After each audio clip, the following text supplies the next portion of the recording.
Summer వస్తే చాలు ఏ సిమ్లాకో ఊటీకో పారిపోవాలనిపిస్తుంది. ఊటీ సిమ్లాల్లో దేనికి ఓటేస్తారంటే హిమాలయాల్లో ఉన్న సిమ్లాకే వేస్తారు. కానీ ఇప్పుడు సిమ్లా వెళ్లాలంటే ఆలోచించాల్సిందే. ఎందుకంటే సిమ్లాలో కూడా ఎండలు మండిపోతున్నాయి. కూల్ సిమ్లాల్లో హాట్ వెదర్ ఏంటి? What this?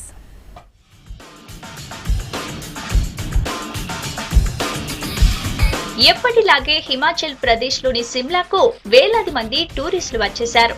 ఎండల నుంచి తప్పించుకోవడానికి వచ్చారు సిమ్లాకు. కానీ అక్కడ ఎండలే. ఈవేళ సిమ్లాలో టెంపరేచర్ 29 డిగ్రీలుంది. దీనితో జనం మాపసోపాలు పడుతున్నారు. గొడుగులు వేసుకుని తిరుగుతున్నారు.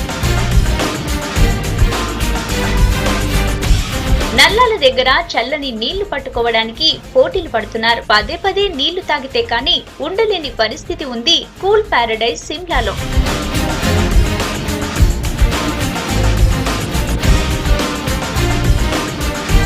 హిమాలయాల్లో ఉంది కనుక సిమ్లాలో చలి ఎక్కువగా ఉంటుందని స్వెటర్లు అవి పట్టుకొచ్చిన వాళ్ళకి నవ్వాలో ఏడవాలో తెలియడం లేదు. ఉక్కపోతుతో తంటలు పడుతున్నారు.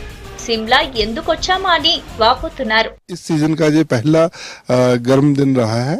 जो तापमान थे 5 से 6 डिग्री सामान्य से ज्यादा रहे. जो मिड हिल्स से जैसे कि सुंदरनगर, बुनतर और आसपास के इलाकों में 30 से 35 डिग्री टेम्परेचर रहे. और जो थोड़े हाई हिल्स वाले एरिया हैं इंक्लूडिंग शिमला, इसमें 25 से लेकर 28 डिग्री तक टेम्परेचर है. शिमला का टेम्परेचर जो आज 26.8 डिग्री रहा, जो कि इस सीजन का हाईएस्ट टेम्परेचर रहा. और उधर डिस्ट्रिक्ट किन्नौर में भी देखें तो कल्पा में अभी आज जो टेम्परेचर रहा 23.1 डिग्री रहा, जो कि इस सीजन का.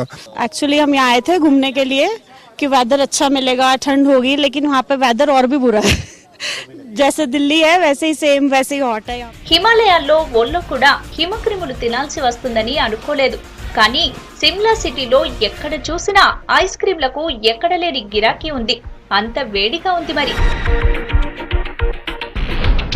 సిమ్లా చుట్టూ ఉన్న చెట్లు అదే పనిగా కొట్టేస్తుండడం, సిటీలో కూడా కాంక్రీట్ బిల్డింగ్లు ఎక్కువైపోవడంతో అక్కడ ఎండలు పెరిగిపోయాయని చెప్తున్నారు. మంచు కురిసే సిమ్లాలోనే ఎండలు దంచేస్తుంటే చల్లదనం కోసం ఎక్కడికి పరిగెత్తాలని జనం వాపోతున్నారు.